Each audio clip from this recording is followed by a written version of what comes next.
नमस्कार, मैं श्रेया शर्मा और आप देख रहे हैं day to day news Bharat. हम आपसे वादा करते हैं कि पूरी निष्पक्षता के साथ पत्रकारिता करेंगे और हमारा कोई भी रिपोर्टर किसी से किसी भी प्रकार का उपहार या विज्ञापन नहीं लेगा और ना ही किसी को ब्लैकमेल करेगा। हम दबे कुचले लोगों की आवाज बनते आए हैं और आगे भी बनेंगे। साथ ही हम ऐसी कोई खबर नहीं दिखाते जिससे भोली भाली जनता मूर्ख बने या उन्हें धोखा मिले। हम लोकतंत्र के चौथे स्तंभ को और अधिक मजबूत करने की पूरी कोशिश कर रहे हैं। अब बात करते हैं खबर की।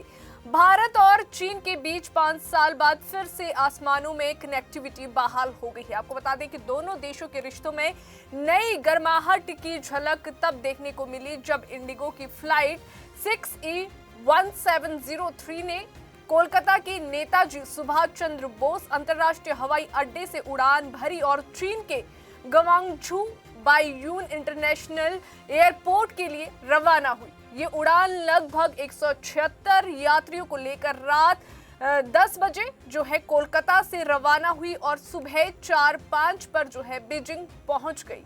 इस ऐतिहासिक पल को लेकर एयरपोर्ट पर खास उत्साह देखने को मिला। एयरपोर्ट डायरेक्टर डॉक्टर PR ब्यूरिया, एयरपोर्ट अथॉरिटी ऑफ इंडिया और इंडिगो के वरिष्ठ अधिकारियों की मौजूदगी में पारंपरिक दीप प्रज्वलन समारोह के साथ इस उड़ान को रवाना किया गया। कोविड-19 महामारी के दौरान भारत और चीन के बीच जो है सभी डायरेक्ट फ्लाइट्स बंद कर दी गई थी, लेकिन अब इंडिगो ने कोलकाता और ग्वांगझू के बीच जो है नॉन स्टॉप डेली फ्लाइट शुरू कर दी है। वहीं आपको बता दें कि इसके अलावा दिल्ली ग्वांगझू रूट पर 10 नवंबर से और दिल्ली शंघाई रूट पर 9 नवंबर से उड़ानें फिर शुरू होगी। ये कदम दोनों देशों के बीच व्यापार, पर्यटन और सांस्कृतिक संबंधों को नई गति देने की दिशा में एक बड़ा प्रयास माना जा रहा है। इस मौके पर कोलकाता स्थित चीन के उप कौंसल जनरल किन योंग ने जो है इस दिन को भारत चीन संबंधों के लिए बहुत महत्वपूर्ण दिन बताया है। उन्होंने कहा कि 5 साल बाद उड़ानों का फिर से शुरू होना हमारे द्विपक्षीय संबंधों में एक बड़ी प्रगति है और ये हमारे नेताओं प्रधानमंत्री नरेंद्र मोदी और राष्ट्रपति शी जिनपिंग के बीच जो है हाल ही में हुई बातचीत का पहला सकारात्मक परिणाम है।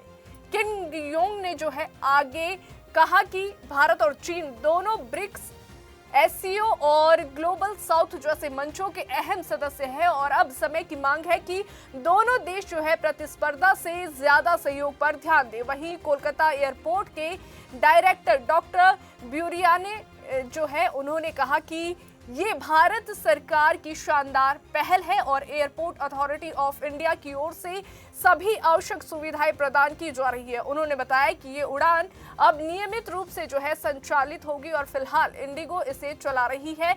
उनके अनुसार ये उड़ान न केवल व्यवसाय और पर्यटन को बढ़ावा देगी बल्कि कोलकाता को पूर्वी भारत का अंतर्राष्ट्रीय हब बनाने की दिशा में भी अहम भूमिका निभाएगी।